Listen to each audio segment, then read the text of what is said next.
जय श्री कृष्ण। सौधर्मम अपि चावेक्ष्य न विकिम किंतु महर्षि धर्मयात् ही युद्धात् श्रेयः अन्यतः क्षत्रियस्य न विद्यते। क्षत्रिय होने के नाते अपने विशिष्ट धर्म का विचार करते हुए तुम्हें जानना चाहिए कि धर्म के लिए युद्ध करने से बढ़कर तुम्हारे लिए अन्य कोई कार्य नहीं है। अतः तुम्हें संकोच करने की कोई आवश्यकता नहीं है। तात्पर्य: सामाजिक व्यवस्था के 4 वर्णों में द्वितीय वर्ण उत्तम शासन के लिए है और क्षत्रिय कहलाता है। क्षत का अर्थ है चोट खाया हुआ। जो क्षति से रक्षा करे वह क्षत्रिय कहलाता है। त्रायते रक्षा प्रदान करना। क्षत्रियों को वन में आखेट करने का प्रशिक्षण दिया जाता है। क्षत्रिय जंगल में जाकर शेर को ललकारता और उसके आमने सामने अपनी तलवार से लड़ता है। शेर की मृत्यु होने पर उसकी राजसी ढंग से अंत्येष्टि की जाती थी। आज भी जयपुर रियासत के क्षत्रिय राजा इस प्रथा का पालन करते हैं। क्षत्रियों को विशेष रूप से ललकारने तथा मारने की शिक्षा दी जाती थी, क्योंकि कभी कभी धार्मिक हिंसा अनिवार्य होती है। इसलिए क्षत्रियों को सीधे संन्यासाश्रम ग्रहण करने का विधान नहीं है। राजनीति में अहिंसा कूटनीतिक चाल हो सकती है, किंतु यह कारण भी हो सकता है कि यह सिद्धांत नहीं रही। धार्मिक संहिताओं में उल्लेख मिलता है, आवेशु मिथो न्याय जिगन संतो महिक्षित युद्धमानाम परशक्त्या स्वर्ग याता प्राणाम मुखा यज्ञेषु पशो बहान हयन्ते संतत द्विजे संस्कृता किल मनश्चे ते अपि स्वर्गमापो नोव। युद्ध में विरोधी ईर्ष्यालु राजा से संघर्ष करते हुए मरने वाले राजा या क्षत्रिय को मृत्यु के अनंतर वे ही उच्चलोक प्राप्त होते हैं जिनकी प्राप्ति यज्ञाग्नि में मारे गए पशुओं की होती है। अतः धर्म के लिए युद्ध भूमि में वध करना तथा याज्ञिक अग्नि के लिए पशुओं का वध करना हिंसा कार्य नहीं माना जाता, क्योंकि इसमें निहित धर्म के कारण प्रत्येक व्यक्ति को लाभ पहुंचता है और यज्ञ में बलि दिए गए पशु को एक स्वरूप से दूसरे में बिना विकास प्रक्रिया के ही तुरंत मनुष्य का शरीर प्राप्त हो जाता है। इसी तरह युद्ध भूमि में मारे गए क्षत्रिय यज्ञ संपन्न करने वाले ब्राह्मणों को प्राप्त होने वाले स्वर्ग लोक में जाते हैं। सौधर्म 2 प्रकार का होता है। जब तक मनुष्य मुक्त नहीं हो जाता तब तक मुक्ति प्राप्त करने के लिए धर्म के अनुसार शरीर विशेष के कर्तव्य करने होते हैं।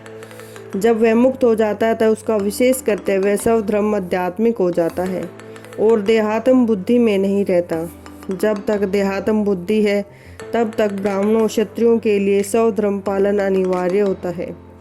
सौधर्म का विधान भगवान द्वारा होता है, जिसका स्पष्टीकरण 4th अध्याय में किया जाएगा। शारीरिक स्तर पर सौधर्म को वर्णाश्रम धर्म और आध्यात्मिक बोध का प्रथम सोपान कहते हैं। वर्णाश्रम धर्म अर्थात प्राप्त शरीर को विशिष्ट गुणों पर आधारित सौधर्म की अवस्था से मानवीय सभ्यता का शुभारंभ होता है। वर्णाश्रम धर्म के अनुसार किसी भी कार्य क्षेत्र में सौधर्म का निर्वाह करने से जीवन के उच्चतर पद को प्राप्त किया जा सकता है। जय श्री कृष्ण। यदच्छा च उपपन्नम स्वर्गद्वारम अपावर्तम सुखिनः क्षत्रियाः पार्थ लाभन्ते युद्धम ईदृशम्। हे पार्थ, वे क्षत्रिय सुखी हैं जिन्हें ऐसे युद्ध के अवसर अपने आप प्राप्त होते हैं, जिसने उनके लिए स्वर्गलोक के द्वार खोले हैं। तात्पर्य: विश्व के परम गुरु भगवान कृष्ण अर्जुन की इस प्रवृत्ति की भर्त्सना करते हैं कि जब वह कहता है उसे इस प्रकार युद्ध में कभी तो लाभ नहीं दिख रहा था, इससे नरक में शाश्वत वास करना होगा। अर्जुन द्वारा ऐसे वक्तव्य केवल अज्ञानजन्य थे। वह अपने सौधर्म के आचरण में अहिंसक बनना चाह रहा था, किंतु एक क्षत्रिय के लिए युद्ध भूमि में स्थित होकर इस प्रकार की अहिंसक बनना मूर्खों का दर्शन है। पाराशर स्मृति में व्यासदेव के पिता पाराशर ने कहा है, क्षत्रियो हि प्राजान रक्षन् शस्त्रपाणि प्रदण्डन् निर्जित्य परसेन्यादि शिक्षितम् धर्मेण पालयेत्।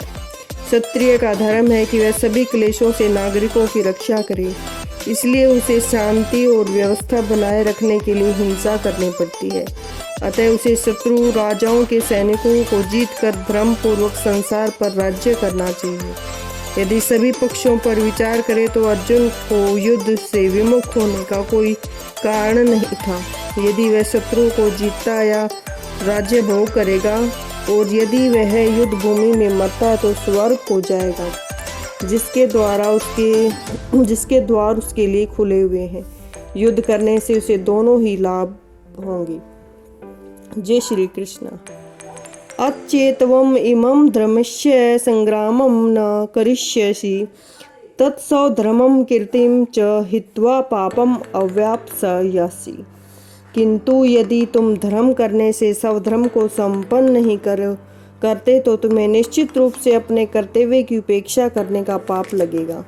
तुम योद्धा के रूप में भी अपना यश खो दोगे। विख्यात योद्धा था जिसने शिव आदि अनेक देवताओं से युद्ध करके यश अर्जित किया था।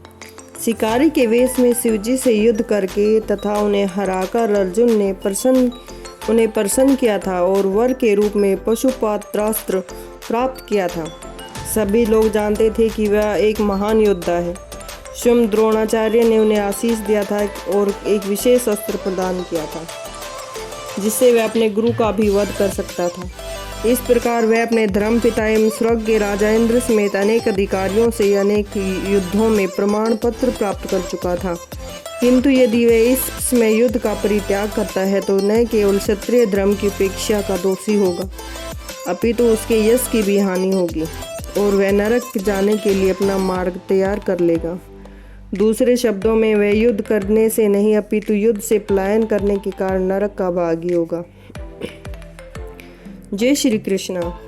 अकीर्तम चापि भूतानि कथयिष्यन्ति ते व्यायाम संभावितस्य चाकीर्ति मरणादति रिच्यते। लोग सदैव तुम्हारे अपयश का वर्णन करेंगे और सम्मानित व्यक्ति के लिए अपयश तो मृत्यु से भी बढ़कर है। तात्पर्य। अब अर्जुन के मित्र और गुरु के रूप में भगवान कृष्ण